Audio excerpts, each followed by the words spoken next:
کچھ لوگ کہتے ہیں جناب اللہ کے سوا کسی سے مدد نہیں مانگنی چاہیے. کیا کہتے ہیں؟ غیر اللہ سے مدد مانگنا شرک ہے. قرآن کیا کہہ رہا ہے؟ اے ایمان والو، نماز اور صبر سے مدد چاہو.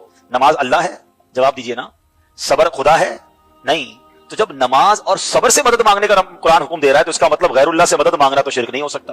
کتنی حیرانی کی بات ہے میرے بھائیوں، یہ لوگ اپنی عقل کا ذرا بھی استعمال نہیں کرتے. اور افسوس کی بات تو یہ ہے کہ منبر رسول پر بیٹھ کر قرآن کی آیتوں کا غلط مطلب بیان کرتے ہیں اور لوگوں کو شرک کی طرف دھکیل دیتے ہیں. حیرت کی بات تو یہ ہے کہ اگر آپ یہ آیت کسی ایسے عام انسان کو بھی پڑھوا دینا تو وہ بھی اس کا وہ مطلب نہیں نکالے گا جو کہ یہ لوگ نکالتے ہیں. لیکن اپنی عوام کے ساتھ یہ لوگ اتنی دو نمبری کرتے ہیں نا کہ آیت کا صرف آدھا حصہ بیان کرتے ہیں اور آگے کا وہ حصہ چھپا دیتے ہیں جس سے مطلب بالکل واضح ہو جاتا ہے. ان اللہ مع الصابرین، کہ بے شک اللہ صبر کرنے والوں کے ساتھ ہے. اللہ نے یہاں یہ کہا بولا ہے کہ اللہ تعالیٰ صبر سے مدد مانگنے والوں کے ساتھ ہے، بلکہ یہی بولا نا کہ اللہ صبر کرنے والوں کے ساتھ ہے. یعنی جب بندہ نماز پڑھے گا اور صبر کرے گا تو اللہ تعالیٰ فرما رہا ہے کہ اللہ تعالیٰ اس کے ساتھ ہو جائے گا. اور نبی صلی اللہ علیہ وسلم نے واضح یہ فرما دیا ہے کہ بندہ اپنے رب کے قریب سب سے زیادہ اس وقت ہوتا ہے جب وہ سجدے کی حالت میں ہوتا ہے. تو جب بندہ سجدے میں سب سے زیادہ قریب اپنے رب کے ہے تو اس وقت پکارنے کا حق کس کو ہے؟ اللہ کو یا کسی بزرگ کو؟ میرے بھائی اللہ تعالیٰ قرآن کے اندر دو الگ الگ باتیں کیوں کہے گا؟ ایک طرف یہ کہ اما یجیب المضطر اذا دعا، اللہ بتاؤ تو مشکل میں اور پریشانی میں گھرے ہوئے شخص کی پکار کو کون سنتا ہے؟